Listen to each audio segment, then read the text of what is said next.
I'd like to start by thanking you all for coming along today.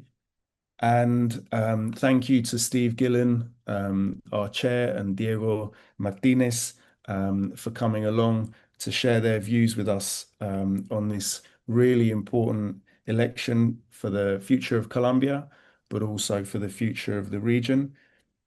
My name is Victor Figueroa. I'm the director of Justice for Colombia.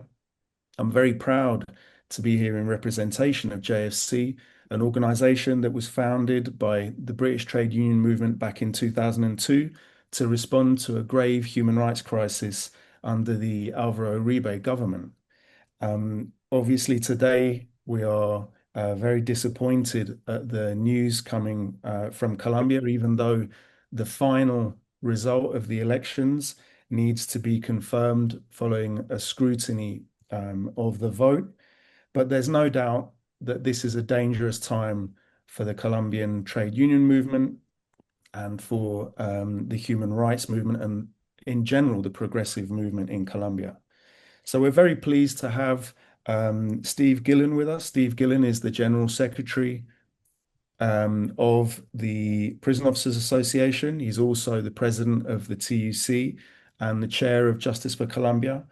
And he was with us in Colombia in November last year, and also most recently at the end of May for the first round of the presidential elections. And we're looking forward to hearing his report on what happened during that delegation and during the election, and what the movement here needs to do if our worst fears are confirmed through the scrutiny. Diego Martínez is a Colombian human rights lawyer who was deeply involved in developing the 2016 peace agreement. He was a legal advisor to the FARC delegation during the 2012-2016 peace negotiations, and he co-designed the chapter on victims and transitional justice. He was previously head of the Permanent Committee for Human Rights in Colombia, one of the country's oldest human rights organizations.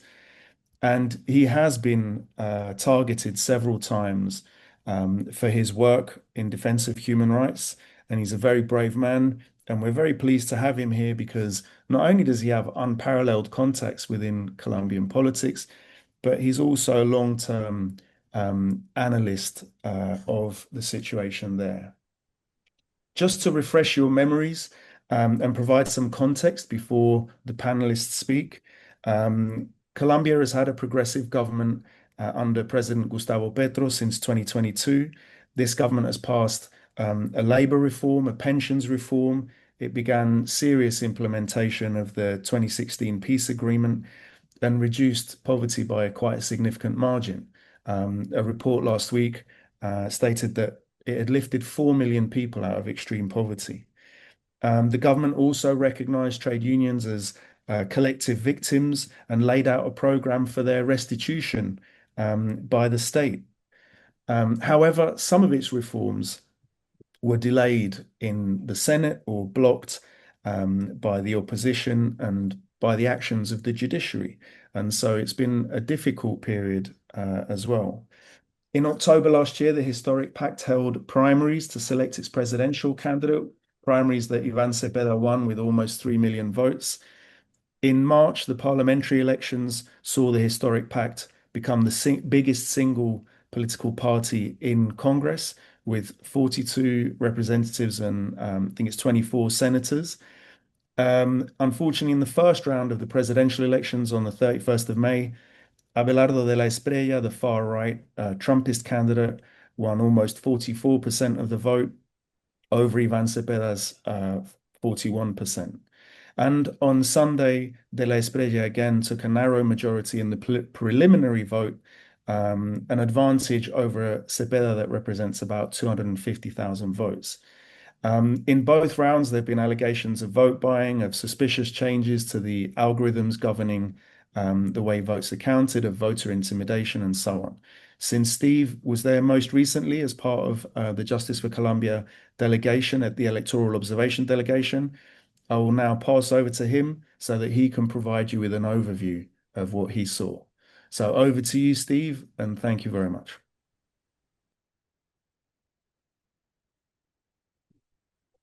Thank you very much for that introduction, Victor, which leads on nicely. First thing I'd like to say is the professional manner in which the delegation trip was set up was second to none. And that's why JFC remain probably the is so respected and an effective as a solidarity organisation working on Colombian issues. I also want to thank the input from the TUC. I was asked to go on this delegation by the TUC in my role as TUC president and also as JFC chair to oversee the elections. So we went out there as a delegation of trade unionists, politicians, and it was a very high level delegation. So we went out on the 25th of May till the 1st of June to observe the 2026 presidential election. Very high level agenda. Key meetings included meetings with President Santos, the Vice Minister of Labour, Congresswoman Carmen Mayusa, historic pact leaders, senior CUT trade union leaders as well, comunes. So there was a massive balance between political meetings, trade union meetings, human rights activists as well from many countries. During the election observation, the delegation played a meaningful role in the international observation mission which we were set out to do. Some of the delegation observed polling stations and others engaged with historic pact. Some of the things that we learned during the first round of elections was exactly what Victor was just saying about misinformation through social media, outside interference from the likes of the Trump administration. And I've got to say, actors that want the far right in, not just in Colombia, but all around the world. And I think listening to different views when we were in Colombia sort of set the scene that they are way ahead with the misinformation, with the organization that they do on social media, even the algorithms, IT, different things. So they're very well organized at the far right. They're very well equipped and funded. And even when some of our delegation went around the polling stations, they sort of found small irregularities, I suppose, in the bigger, wider scheme of things, in that the ballot papers were left unattended at the polling booths and the polling stations. Bags of ballot papers were unattended. So it gave you the impression they could be interfered with. Certainly, petrol, first time round in the ballot on that Sunday, wouldn't accept the outcome because of potential irregularities, but he was sort of shot down in relation to that, where they were saying he's made those accusations, which I think probably hold water, to be honest with you, but he had no concrete evidence of that. So Ivan actually accepted the result, as gracious as he was. So this obviously has led to round two. And as Victor's identified, obviously there will be scrutiny now within after that preliminary count, which obviously leaves Ivan 1% behind, which is about 250,000 votes.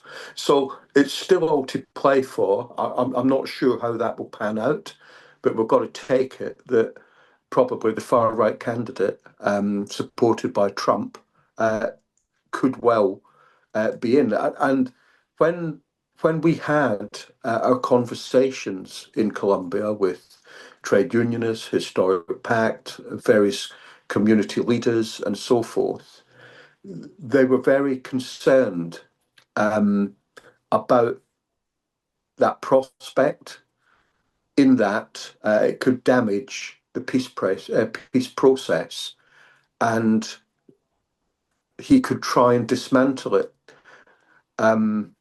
That would set us back massively, in my view, and would put pressure not just on Colombian people. It's a retrograde step.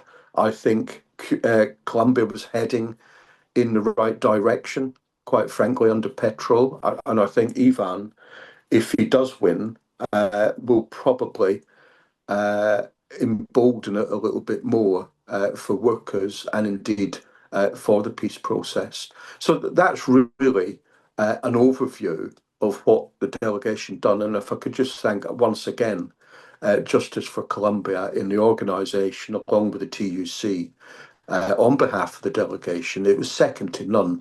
Very compact week, very busy, a bit of an eye opener on things that we probably didn't know, i.e., the interference that I suppose that the IT companies, that they're not trusted in relation to the election, the algorithms, the misinformation that goes out, and the influence of outside Colombia, which is, I think, to the detriment of the people for Colombia, quite frankly. Thanks very much, Victor. Thank you, Steve, particularly for your kind words about JFC. And very interesting to hear about some of the things that you witnessed there. We now pass over without further ado to Diego to hear from him. He's on the ground in Colombia at the moment. Así que por favor, siga, compañero. Muy buenas noches All a right, good Victor, evening, a Victor, Steve, a Steve, John, a Deborah y John, a Maggie, bueno, a todos los que están Deborah, conectados, Maggie, and everyone who's especialmente a los connected here this integrantes evening, and specifically de for las the fuerzas different sindicales y sociales. members of the different social and Como me han trade union dicho, forces. As we have already realizar heard, una presentación sobre qué ocurrió there en esta was segunda a vuelta. Yo brief quisiera presentation about what has presentar algunas happened in the impresiones desde el runoff punto de vista elections. And cuantitativo so with that, y I'd like cualitativo de to qué share es lo que a está bit of ocurriendo. qualitative and quantitative information in relation to what is happening. Bueno, lo primero que hay que decir es que So first, I want to say that la primera vuelta se celebró the first round de was held mayo on May y de manera histórica, 31st. y la primera vez que And in a ocurre historic way, it's the first que time this no has ever existe una happened mayoría absoluta where there entre los dos isn't a candidatos. majority between the Decir, two hoy candidates. lo que sí podemos So decir es que what el we can país se say encuentra is that the con country certeza, y lo puedo is, decir, surely we can dividido say en that dos there is grandes a espectros. division in two Una parts, an parte equal de la division. There's población one colombiana part of the que Colombian decir que people vota por Iván who Cepeda, está bien, are sí, pero supporting creo que vota and have por un voted for proyecto de Iván cambio, Cepeda, and they're por un voting for proyecto a project pacifista, por un of proyecto change, a a peaceful favor de los derechos de los government in trabajadores, favor y por of el otro workers' lado, otro rights. sector de And on la the other sociedad hand, we have liderado another sector of por society una that is nueva led derecha by estimulado a por new el imperialismo right norteamericano, that's que is tiene como stimulated by base el the discurso de la US seguridad imperialism y that's tiene como focused on base this la security reducción de los discourse impuestos y and tiene como reduction base of un taxes, modelo, as well si se quiere, as you could say, antiderechos y an anti-acuerdos anti-rights de paz, model, ¿no? an Esos anti-peace dos accords espectros se program. enfrentaron And so we have these este two 31 de mayo blocks y who tuvieron went la siguiente to up cifra. to Abelardo de elections la Espriella on the saca un elections on June 43.7% 21st. e So Iván in the first Cepeda round, saca un we saw 40.9%. 43.7% for the Esto es Espriella histórico and porque esto nunca antes 41% había ocurrido. for Ahora les Iván voy a Cepeda. contar This un is something poco las cifras historic. que This is something tenemos that has nosotros. never happened again, and I'll be Pero able to share a bit of the más o menos statistics that we estamos have, but hablando we have de more or una less, we diferencia have porcentual uh, a del percentage 0,8 difference puntos that is por zero ciento. point Es 0.8 decir, point in the menos del 1% second es round la in the runoff, diferencia less entre los than dos candidatos. 1% between the two Situación candidates muy in the parecida a la que runoff ocurrió elections. This is something that's en very Perú similar de to what manera happened in reciente. Peru very Todavía entiendo recently, que se está where once disputando again, en we Perú understand that there's quién still, gana, pero there aquí are la not final diferencia results in Peru, fueron but más the o menos difference here was we're talking about 247.687 247 votos. 600 and some thousand votes and less than 1%. So in the first round, it was a different situation. In the first rounds, the difference was more than 3 percentage points. In the first round, where Justice for Colombia was doing observation on May 31st, 2026, there was approximately a percentage difference was 3 to 4%. But now, in the runoff elections, there's something historic that occurred. And in addition to the reduction of the percentage difference between the two candidates, we also see that there was a reduction in the historic abstention, the number of people who aren't voting. And then on the other hand, we see on a regional level that Cepeda is winning in the periphery of Colombia. As you know, this is where the armed conflict is present, where the poverty is highest, the people who have truly benefited from the program for change. We are talking about the areas that are the farthest from the center of the country, the border regions, the external peripheral regions, and the cities with the highest population, Bogota, as well as Valle del Cauca, Atlántico. These are their major cities such as Cali, Barranquilla, Bogota. And in these cities, Cepeda also won. And then the Espriella, he had more support in regions that have historically had support from the right. Antioquia, Santander, these are more interior areas of the country. And what has favored his victory, some analysts have said that a vote abroad has been very significant, and specifically the United States Colombian vote. So Cepeda won in Europe. That is true. And the Espriella lost in Europe, but it's curious that the electoral numbers were very significant abroad. So I think here that no Colombian, we don't feel like we are losers, specifically those who participated in the Cepeda campaign. We feel that with a very important results in the first round, with that fairly significant difference, there are specific connotations. De la Espriella had announced that he was going to wipe out, to eradicate the left militants and advocates. This will be very difficult for him to do. It's difficult for him to attack half of the Colombian people. If he decides to do this, it's possible that we will end up in an internal civil war.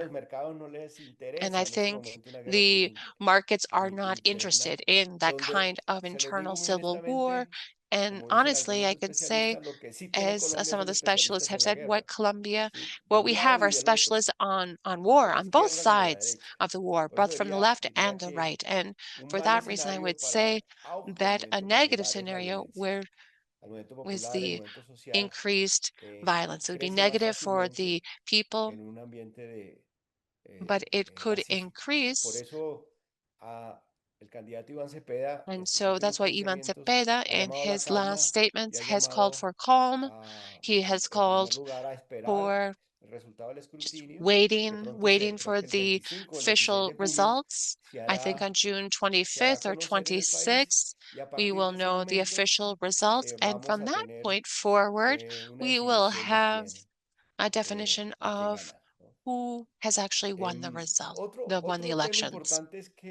Another important point is that the historic pact,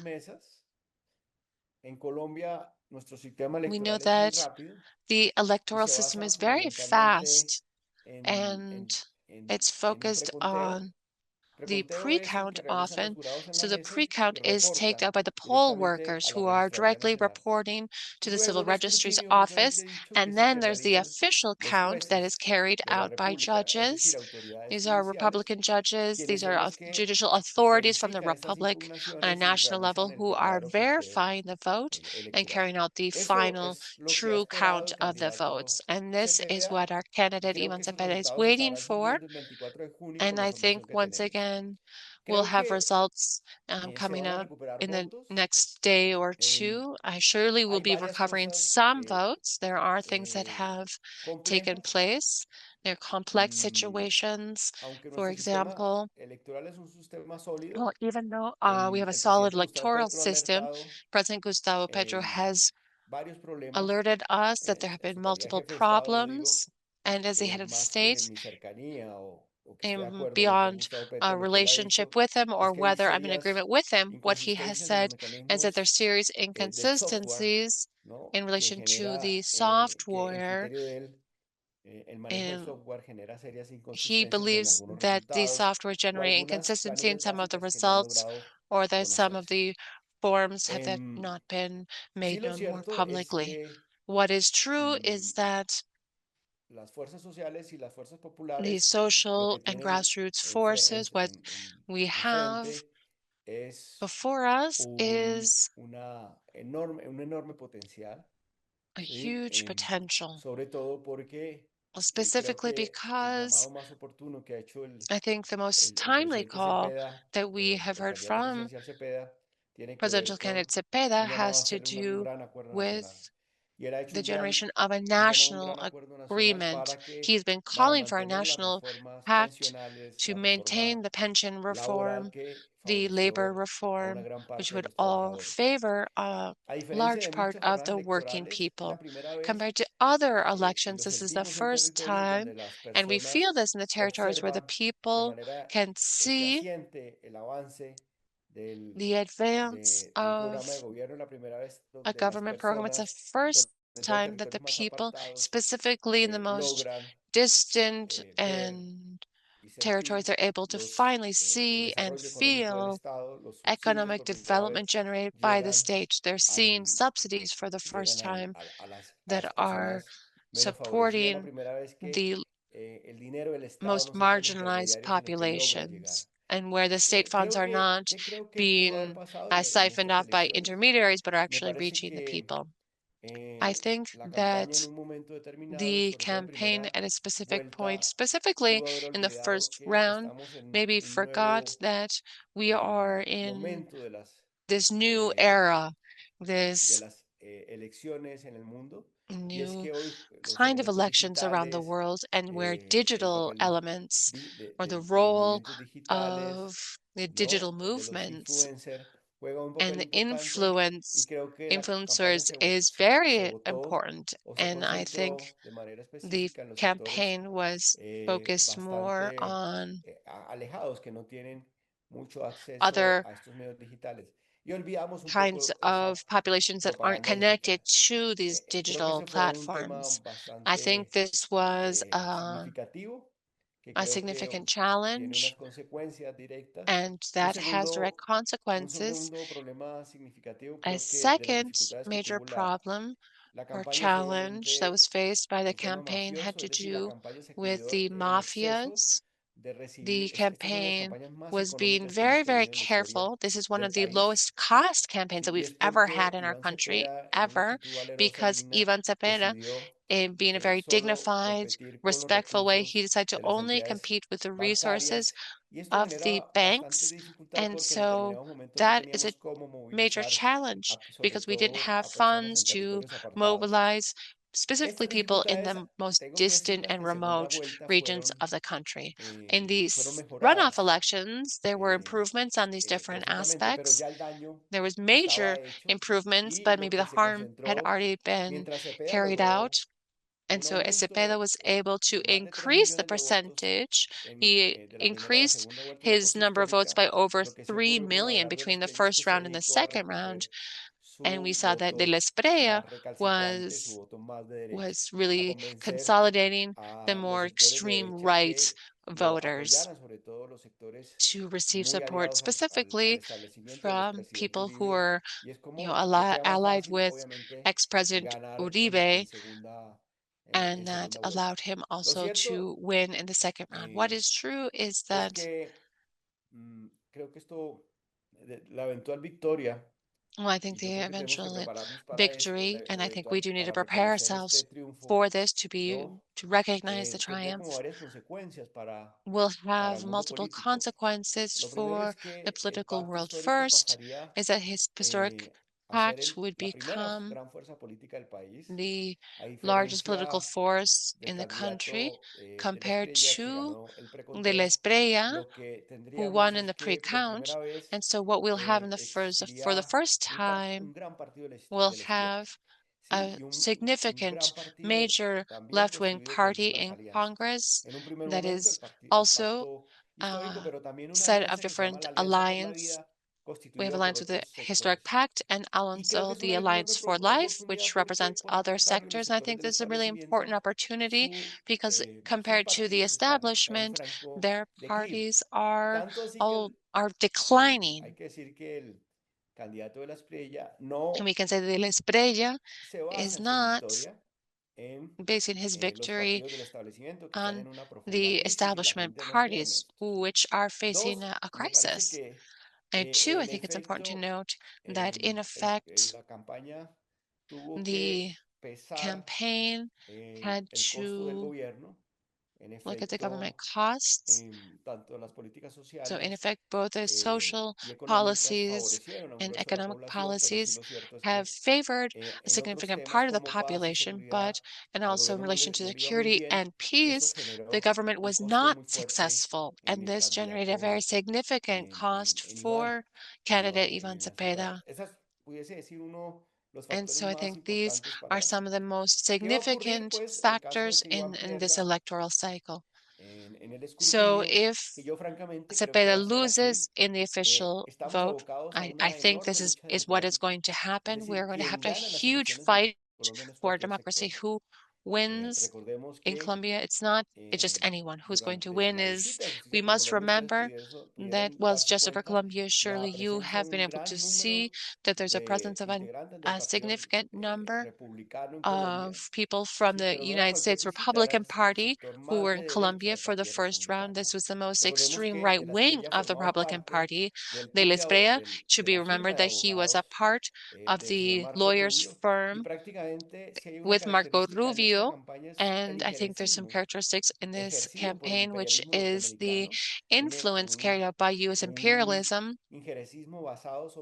This is an interference that's based on essentially economic blackmail. And without a doubt, we know that this issue of autonomy and self-determination of the peoples was seriously impacted. It's the first time when the U.S. president is interfering directly prior to the elections. It's the first time it's been a direct interference where he's been promoting a specific candidate. And now Mr. Trump he's laughing at the Colombian people and saying that he was supporting a candidate who was in 10th place and was in the end elected. And what is true is that, and I say this with dignity as a Colombian person and human rights defender, is that our main struggle today will be against the U.S. interference and against the war policy coming from the United States that without a doubt will have serious impacts on the region and their aim to military and economically control our country. So today, without a doubt, in Colombia, more than ever, we'll have to start talking about imperialism. This is a word that for some, it's maybe not comfortable, but it's something that is essential in this upcoming era. Also, Iván Cepeda, due to the peace accords, and this is a victory of the peace accords, it's that they were able to modify the political system.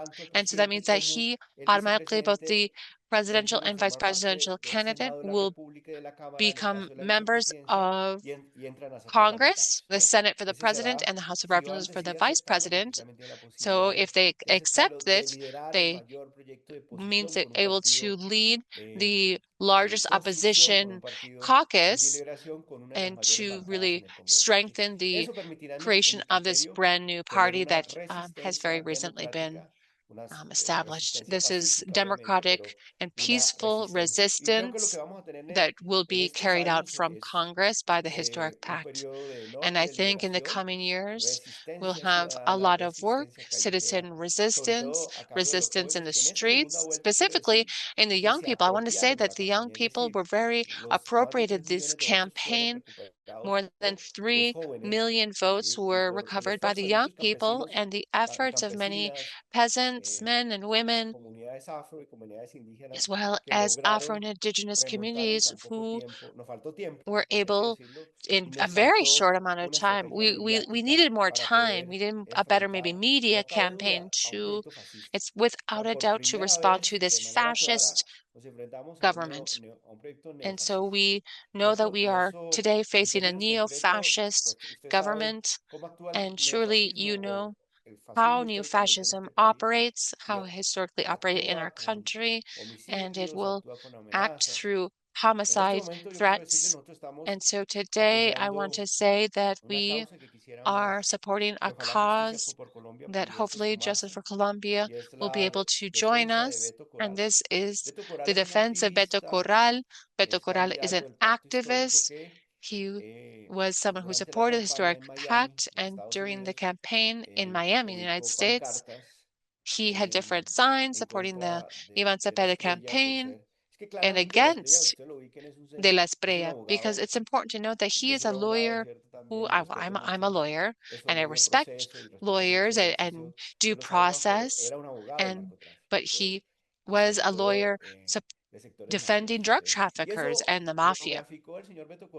Anyways, this was demonstrated by Beto Corrales in Miami with different actions in recent days, and Marco Rubio for the first time in the history, I think, or maybe there's two cases in history. There's the case of another young person who decided to openly criticize what Israel was doing and supporting Palestine, and he was expelled from the country. Here we have a note from the executive and the Department of State requesting that Beto Corrales be deported. He was requesting asylum and had refugee status at that time. Beto has now been captured by ICE, and he's been taken into detention in the United States with a very clear violation of his rights and his refugee status and his human rights. This is a very clear violation of the United States First Amendment, the freedom of speech, because the reason why they're trying to expel Beto Corrales is not a violation of migratory law, but instead because he was expressing himself freely. So we are facing a very complex situation, and we are helping to support this campaign. We just had a meeting with U.S. Democrats, and we would like to invite you all and the trade union movement to act in solidarity with this cause in favor of the freedom of Beto Corral. And this is something that is happening with many different sectors, with the peasantry. What is true is that in the last 4 years, more than ever, there is a regularization of the defense of human rights and specifically the protection of the communities.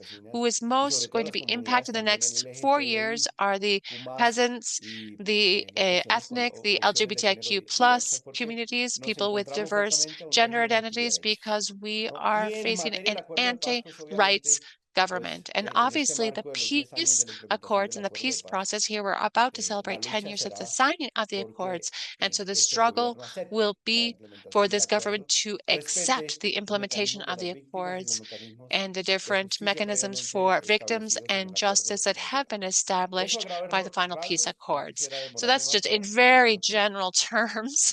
I want to wrap up there so we can hear your questions and comments.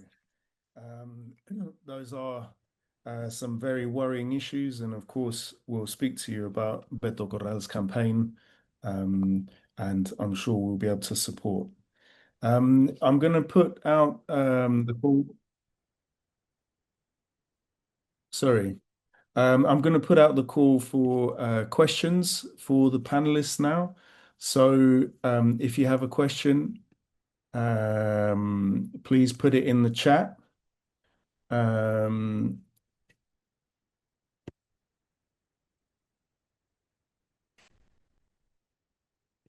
can't see any yet. I suppose it takes a little bit of time to type one in. Otherwise, you could raise your hand, but I'm not sure I can see everybody. Hold on. Does anybody have any questions? So Wayne Broom is asking whether the protection of human rights defenders will still exist. So I'm guessing that's for Diego. How will the protection measures be affected, do you think, Diego?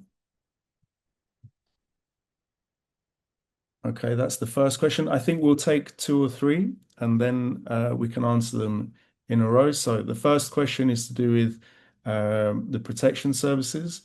The second question from Mike Phipps is whether there's any information about the demographic breakdown of the vote, how women, different age groups, and rural and urban populations voted.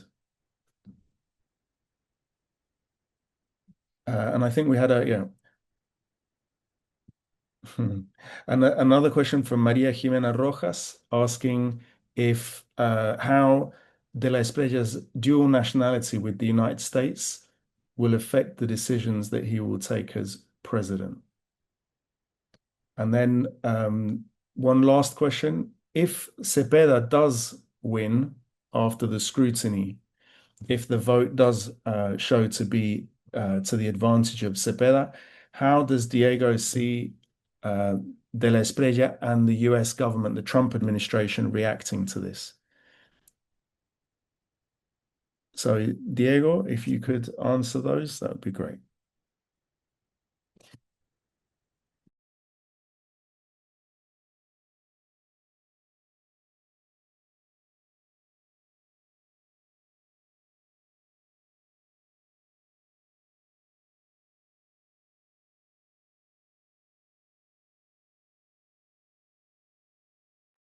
Diego?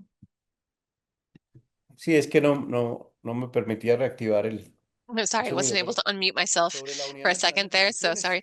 So in relation to the National Protection Unit, this is a huge concern. We don't know what will happen, and more so the protection of social leaders. Well, I want to share an anecdote. One of the most important journalists is an independent journalist, but they also work for traditional media outlets sometimes, and sometimes in the United States. His name is Daniel Coronel. When he returned to Colombia 3 or 4 days ago, he was mentioned in a tweet by De la Espriella saying that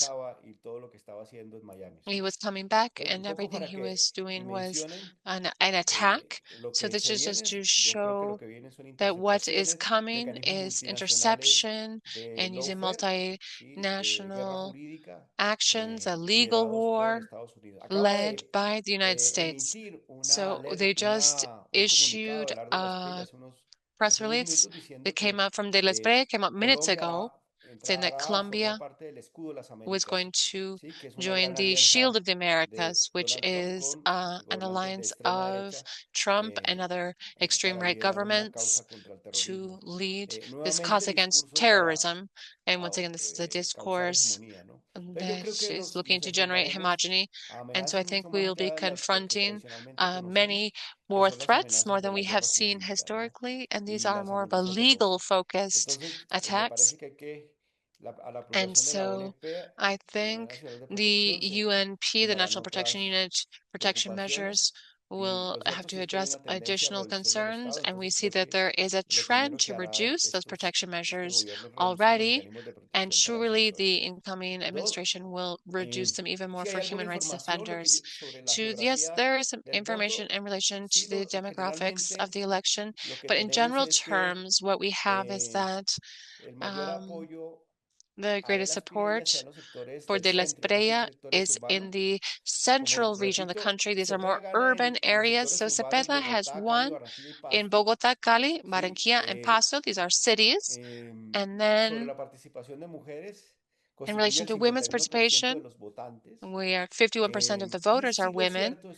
And what is true is that there's a perception, but the majority of the voters for Cepeda were urban, professional, young women, where men are going more towards de la Espriella. I think these are general trends that we have been able to note.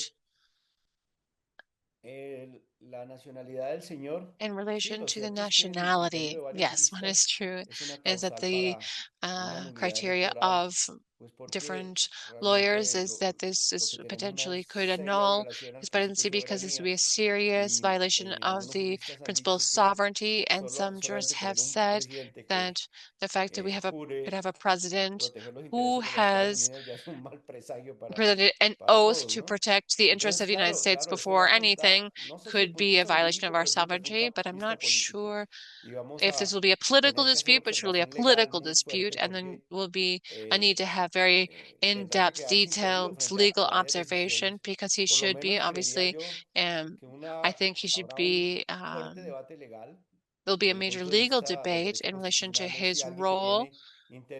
If someone who has interest in another country can take decisions, accurate or correct decisions, specifically in bilateral decisions in relation to that country. So maybe we'll, I don't know, an ad hoc president or something. And I think the reaction from the United States has been, specifically from Donald Trump, it has been of total support for this model. And we are facing a model where we see the Millet model. It's a set of all of these different actions that are, we have Keiko Fujimori and others. This is not an isolated event. These are, I think, this will require a major social mobilization in our and the other countries, but also difficult days ahead. And the opposition in Congress will have to have a very strong role. There has been a positive response from some Democratic sectors in the United States. There are different letters from Democratic senators asking that the U.S. Attorney General's office watch what is happening and they can begin investigations against de la Espriella for his relationship with the mafia. That's something that's very evident. I think it's something you should have on your radar as you are allies in the strategic struggle. What is also true is that we will have local elections that are upcoming. We're always in elections. There's always some sort of election. So next year we have local elections.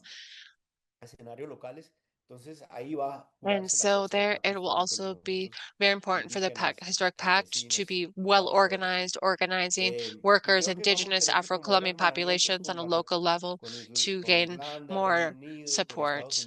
And we need to continue working with the popular grassroots sector from the United States and the UK and other places to protect the physical integrity and well-being of advocates and defenders. We need to have a holistic approach because there will be legal attacks that are very synchronized against us. And so this will be very well-planned legal attacks against us as defenders, and we need to find legal defense mechanisms and human rights mechanisms that are also very organized and synchronized. Working with the U.S. Human rights movement, but global allies, because this is a global struggle. This is a struggle for Palestine. This is a struggle to defend workers' rights in the United Kingdom, as well as defending Colombian workers' rights and to continue fighting for the cultural diversity in Bolivia, and to defend the alternative movements around the world. Never before have we seen this maybe globalized, organized fascist movement, and that requires to have a globalized response, and we are capable of doing that. And so once again, the legal struggle will be essential today. So and not just for the Colombian people, but for everyone, they're going to try to silence us, and we must stand up and fight back. Thank you, Diego. There was one last question there about where if Cepeda did win, how do you see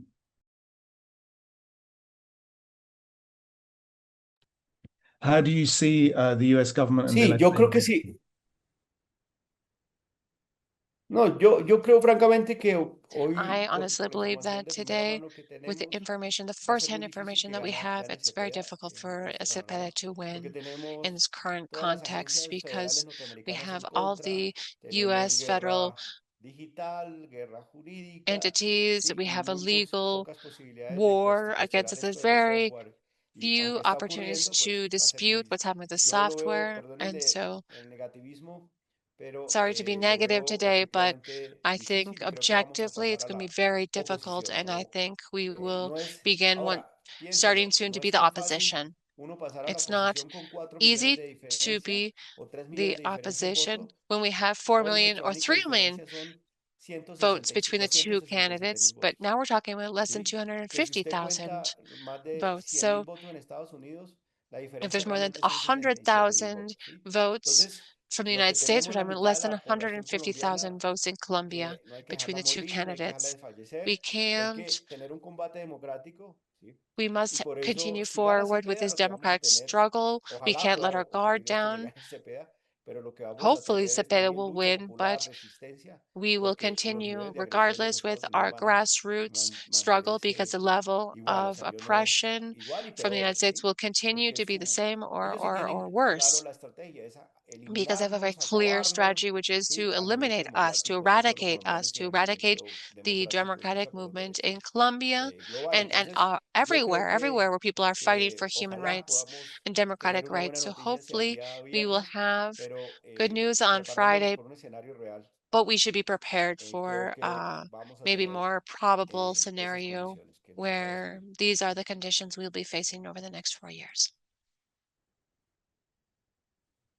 Thank you, Diego. We have a few more questions. Two of them are related. If De la Espriella does win, but taking into account that the Pacto Histórico has a majority, or is the biggest party, what mechanisms could be put in place to guarantee the respect of the achievements of the Petro government and protect the lives of the Pacto's members and allies? And then there's a question about, the Congress and will De la Espriella simply be able to rule by decree?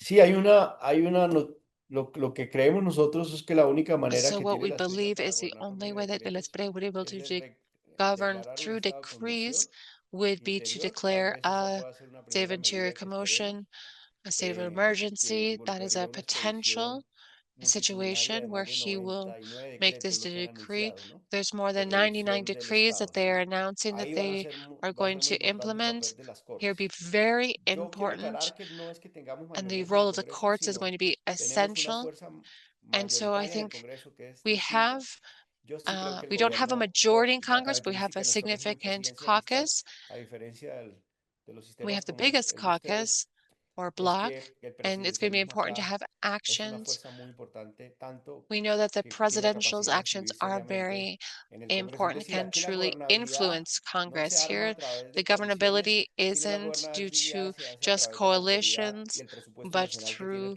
the presidente authority and the con los national representantes. Entonces, lo que budget vamos a that the tener es president que los has with the partidos different tradicionales, sobre representatives. todo, So the que sí traditional son parties mayoría, se van a specifically, volcar. Lo which que are existe es majority, una surely they will support the Espriella. mayoría dentro del And we do Congreso see that de there's a de los majority in sectores pro Congress paz y los from the sectores pro-peace como sectors nosotros que and tendrían la sectors like capacidad de ours, and that we'll generar have the una ability fuerte to resistencia, hopefully por lo generate menos para major proyectos de ley o resistance, reformas constitucionales que van a requerir but for mayorías. Pero constitutional no nos quepa reforms duda de will que be more ellos sí difficult. tienen mayoría We don't y have la a doubt that mayoría del they actually presupuesto have a nacional majority, as la well as tienen the en el national Congreso budget y eso that será is controlled un by factor Congress decisivo. Por eso and creo que their habrá que evaluar un parties. poco cuál va a ser el papel And que so it's important fungirá la to Corte evaluate Constitucional Colombiana. the role of Esperemos the a ver Constitutional qué ocurre, ¿no? Court here in Colombia, and we hopefully they will have a positive role in to protect the rights of the Colombian people. Thank you. There's another question from David here that says that I guess is more for Steve, and it says but for both of you actually, what can we do practically to demonstrate our solidarity in the UK, and what should we ask our union officials to do?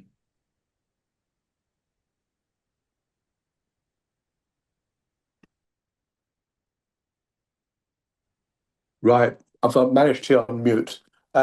It's a good question from David, actually, and one that has probably got a very easy solution about the practical stuff about demonstrating our solidarity in the UK. What could we ask our union branches and executives to do? Quite simply, the first thing that you can do, David, is get your branches to join Justice for Colombia and affiliate to it. That way, every branch, every union in the country gets the bulletins from JFC about the campaigns that we are doing in collaboration with the TUC and different things. And that way we can get stronger and widen the depth of knowledge in the trade union movement going forward. So I think it is really, really important. I think there's another concern as well, if I can, Victor, if the scrutiny of the software goes wonky and Iván doesn't become president, is that the threats there from the far right president in relation to copying El Salvador and building more prisons and locking people up and going to effectively go to war with people. I've got to say, I don't think that's helpful at all, to be honest with you, copying what El Salvador are doing. I think the human rights issues there have already been commented on internationally. We don't want a repeat of that in Colombia, quite frankly. Thank you, Steve. We also had another question, a couple of questions that relate to the scrutiny process there. So one from Dina asking how reliable the scrutiny is, and another asking to briefly explain what the process actually is. So Diego, if you could deal with that. And then I guess related to it is a question about corruption in some of the consulates abroad, and whether that has been and have there been reports on this in Colombia, and what can the Pacto do about it?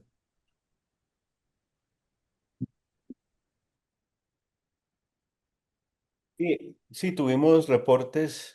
De hecho, Yes, we la did mayoría receive quejas de reports. The corrupción majority of the son a través de consulados en el complaints exterior. about corruption have to do with actions in the Entonces, different reportes consulates gravísimos, abroad, por ejemplo, and these are son el very consulado, los serious consulados en reports. Venezuela, For example, in the Venezuelan consuls, de compra de votos a la salida de la on embajada, the por ejemplo, buying ¿no? of Y votes sí, in las the mayores doorway votaciones to the fueron consulate allá, in sí, Venezuela, and a that's favor where we en el lost a lot exterior de of la votes, Espriella. and they were En favoring Estados the Unidos también hay Espriella. In the reportes United States, there's also consulares reports, de the corrupción. consul reports Es of decir, corruption. hay varios So there are reportes de definitely los multiple testigos reports from the respecto a este tema witnesses que yo creo in relation to que en that la compra de issue. And votos I think this issue of fue vote evidente. buying is evident. En la costa atlántica también In the Atlantic existieron coast denuncias de also, corrupción there were multiple y complaints of fraudes corruption muy as evidentes, well ¿no? Y as creo que la evident Fiscalía fraud. General de la Nación And I think aperturó the ya Attorney General's varios casos sobre el office tema, will be pero opening se multiple evidencian que cases sí and hubo corrupción investigations en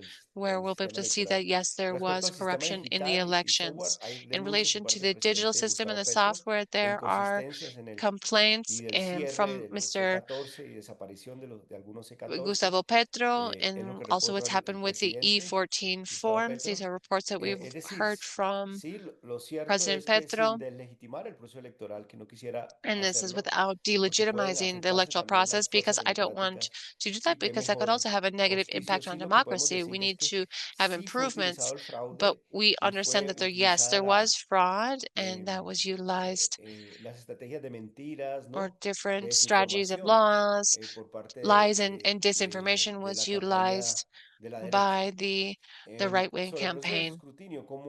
In relation to the formal count and how that happens, our electoral system is a system that is mainly based on a first phase, which is the pre-count. That pre-count, there are different tables where people vote, and there are poll workers who are volunteers are selected by the government, the state entities, and they do the initial count, and then they put those votes, the ballots, in bags, and then there is the official count that is carried out by the judges. This is the true count, and this is carried out by different judges and notaries and other state entities from the judiciary. These are members of the judiciary who are carried out the formal count. So if there is fraud, it can be carried out on a digital level, but it's oftentimes in the pre-count. And then 3, in relation to the announcement of the results, which I think will be on June 24th or 25th. And so in effect, I think that is when the campaign will recognize or not the results based on what happens, based on the formal count that's carried out by the judiciary. I hope I've responded to all of the different questions. Thank you very much, Diego.